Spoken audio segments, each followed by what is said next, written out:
হেই বন্ধু, সবাই কেমন আছেন? সবাইকে আমার সালাম, আসসালামু আলাইকুম। বাংলাদেশে ওয়ান অফ দ্য বেস্ট যদি একটা সড়ক থাকে, এই একটা সড়ক, অসাধারণ সড়ক।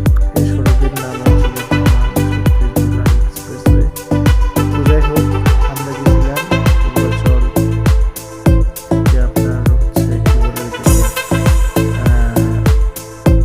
বাংলাদেশ চায়না ফ্রেন্ডশিপ এক্সিবিশন, এখানে একটা প্রোগ্রামে।